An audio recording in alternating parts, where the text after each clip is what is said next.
WWDC 2022 was mostly free of super outrageous surprises, and not just because of the leaks. We got new versions of iOS, iPadOS, watchOS, and macOS. There are new versions of the MacBook Air and 13-inch MacBook Pro, sporting the shiny new M2 chip. But we got one glimpse of a bold and radical future for Apple, the new CarPlay. First up, CarPlay gets bigger. For a long while, CarPlay has just been Apple's replacement infotainment system for cars, similar to Android Auto. You plug your iPhone into a supported car, and you get access to an interface that's similar to iOS and gives you access to Apple apps like Apple Music, Maps, and Siri. There wasn't much to it besides that until WWDC 2022, where Apple revealed a crazy new version of CarPlay. Starting from 2023, CarPlay will be far more than just a replacement infotainment system. As cars begin to replace all their analog gauges and instruments with screens and digital equivalents, CarPlay will now be able to hijack all the screens in your car. It'll provide you with your gauges, your vehicle information, things like temperature and navigation, everything. You'll be able to control the various functions of the car, like the climate control and radio, all within a very Apple-y, iOS-y interface. Apple's also brought backup. On stage, they announced partnerships with many leading automakers, from Honda and Nissan to Land Rover and Lincoln, all the way up to BMW and Porsche. We can apparently look forward to cars featuring the new CarPlay coming as soon as next year. And now, this is too crazy to be true. If you're thinking that this is all a little too wild, we kinda agree. There are lots of questions surrounding this new CarPlay, and they don't have all the satisfying answers. For instance, those car partnerships. How comprehensive are they exactly? If CarPlay is supposed to be our view into everything about the car, then the implementation of it would have to go down to the metal of the car. In that case, would CarPlay be the only infotainment option available? Because it's still anchored to iPhones, specifically the new iOS 16, which drops support for a number of popular older iPhone models, let alone all the Android people.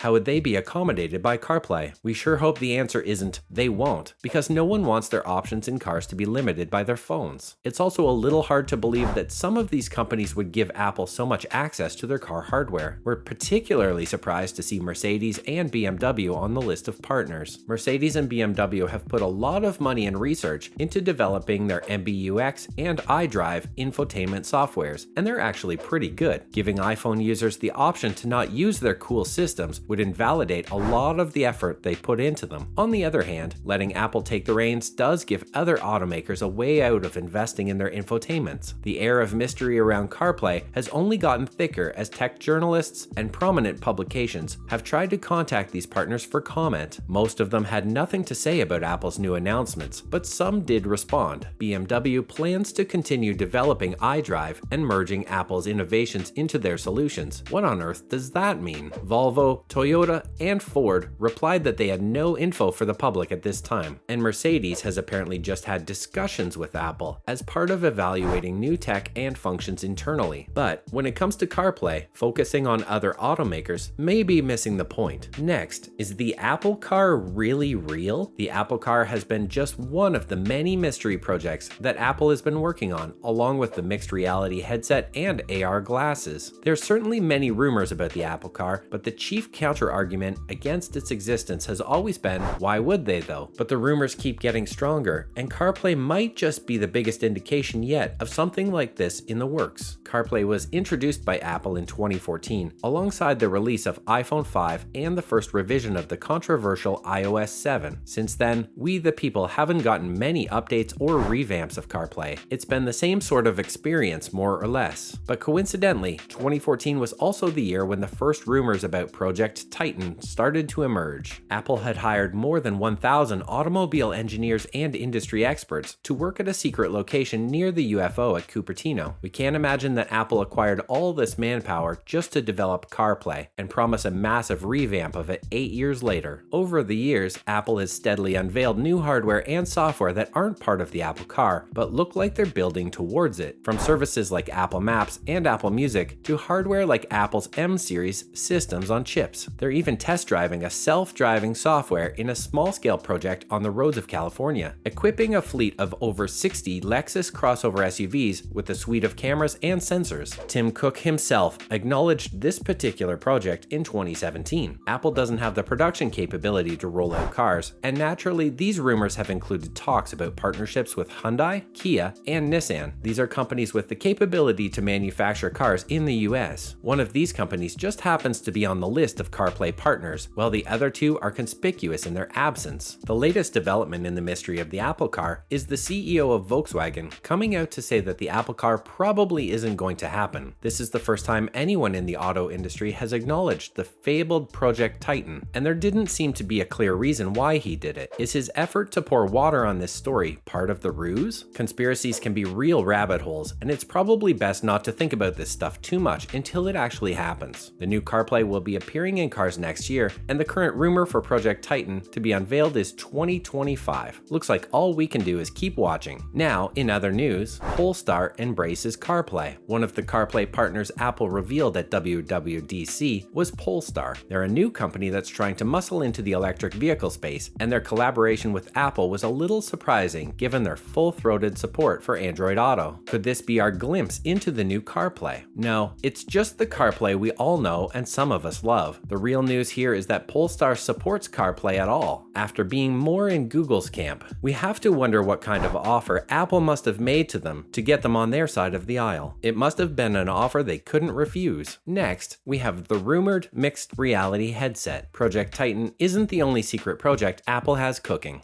There have long been rumors that Apple is preparing to take a step into the mixed reality world as well, with a headset that will probably change the course of mixed reality development and content forever. The headset is, according to leakers, closer at hand than the Apple Car. There was speculation that it might be the focus of this year's WWDC. That didn't pan out, but right now, there's speculation that it might be revealed by January. And this week, Tim Cook himself addressed the rumors. He expressed excitement over augmented reality and mixed reality in general, pointing to all the AR Kit apps on the App Store that use the LiDAR sensor included in the iPhone 13 series. At the same time, he acknowledged that this is a new space, before finishing off saying that Apple is waiting for the right opportunity to strike, and we should wait and see what they have to offer. Oh, we're waiting, Tim, and we're seeing. Finally, the Stage Manager saga. One of the snazzy new features that Apple introduced at WWDC was Stage Manager, available in the upcoming Mac OS Ventura and iPad OS 16.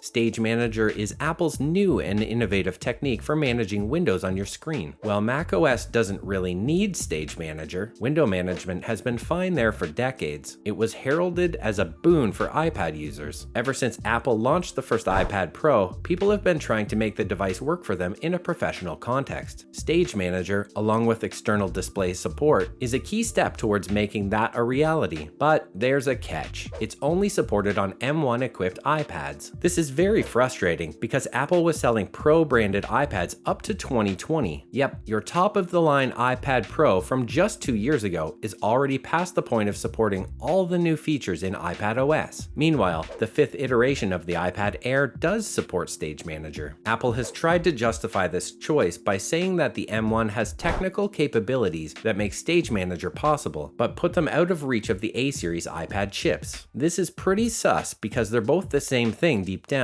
and an A12-based dev kit was issued to developers to make their apps compatible with Apple's silicon. Time will tell if Apple backs down and expands the Stage Manager support. That's all of our Apple coverage today. What do you think the new CarPlay will be like when it finally comes out? Airdrop your thoughts into the comments below, and don't forget to like, share, and subscribe. Thanks for watching.